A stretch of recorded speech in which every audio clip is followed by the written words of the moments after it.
Hello everyone. We are back with another unboxing. More Mega Evolutions. Luckily attained at MSRP.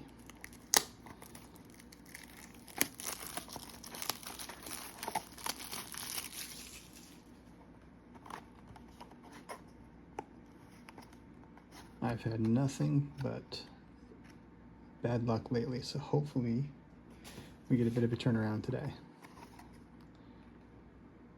I apologize if I sound very tired. It is late here. It's about 1 a.m. and I'm in insomniac. So I'm a little out. Work was also tough today too.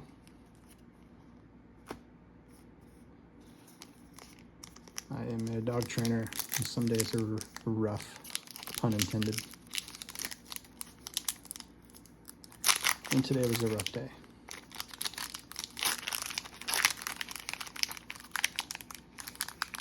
Speaking of dog training, maybe we could talk about that a little. Something I like to educate new dog trainers on, because it's very important. It's operant conditioning, and it's one of those subjects that unfortunately goes over a lot of people's heads. So let's explain it while we open some cards. Mantine, Parcheesi, Graveard, Bulbasaur, Fighting Gong, Shedinja, Strange Timepiece, Nacli. I still really hate these reverse hollows. They're so ugly. Chikorita. Oh, right away. Okay.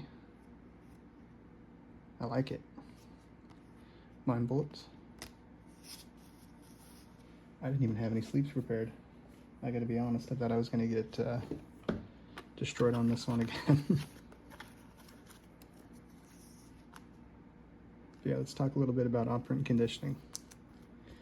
So operant conditioning is, in a nutshell, how we form an association between a behavior and a consequence. And it's illustrated through 4 quadrants. You have your positive reinforcement, your negative punishment, your positive punishment, and your negative reinforcement. But what does that mean? Now, I train a lot of new trainers, and I'll tell you what trips up the majority of people is thinking of the morality.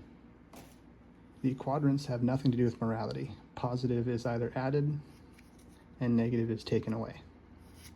Tangela, Sandshrew, Lilio, Lily's Determination, Shiftry, Gumshoes, Ivysaur, Alakazam, Steelix.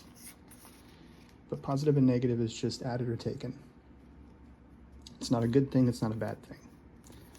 And when it comes to punishment or reinforcement, do you want the behavior to continue, i.e. reinforcement, or do you want the behavior to stop, i.e. punishment? So you get something like a shock collar that you put on a dog, for example.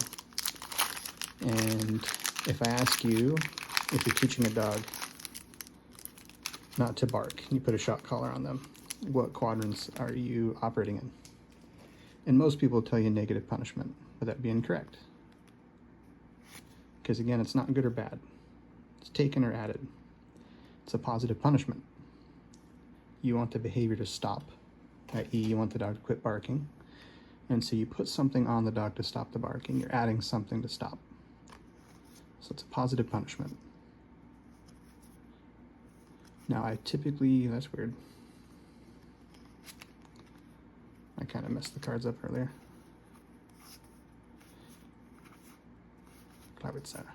That's a really weird one.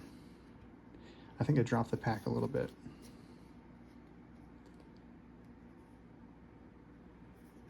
I typically operate in positive reinforcement, and the reason that I do that is when I'm teaching a class full of people, for example, and I want to give a very little margin for error, I'm going to teach using positive reinforcement.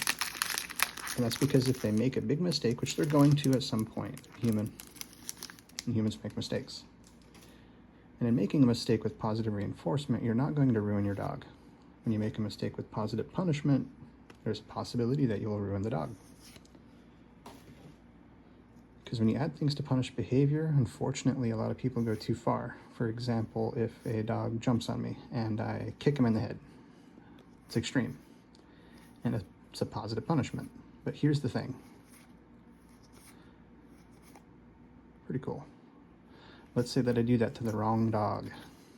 I do that to a big old Rottweiler, and that Rottweiler looks at that like a challenge.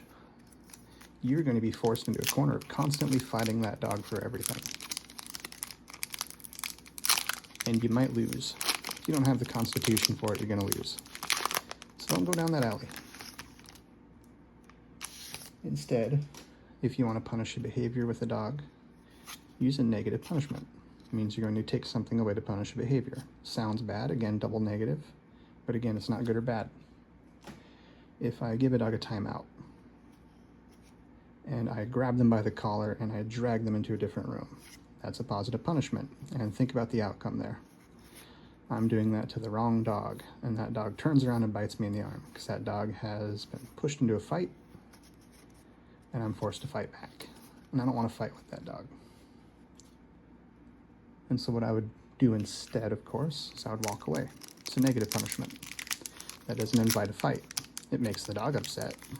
You walk away from them, you give them 30 seconds, you go into a different room. You're not dragging the dog anywhere, you're not creating a fight, and you're going to correct the behavior without inviting a fight and a tantrum. Now, don't get me wrong, you'll get a tantrum, but you're not dealing with it. You walked into the other room, you shut it down. And you're going to do that every 30 seconds. Now, here's where people don't want to do that. The reality is when you're working with a puppy, especially a young teenage puppy, they're going to get ticked off and they're going to jump at you harder and they're going to get angrier at you. And people give up a little too quick. Little Trump. People give up a little too quick. But I promise that work pays off. You just need to be diligent. I love this card. I like Xerneas. But be diligent. Keep at it. Because it's a lot better than going that other route where you are adding a positive punishment and getting a fight with a dog. Anyway, short little video. We got a really cool card right away. I actually really wanted this one. I'm happy with that. I'm glad we got it MSRP too. It makes it worth it. But if you have any questions on operant conditioning, I know I didn't go too far into it, and I could definitely speak to you more about it if you're interested. If you have any questions, let me know.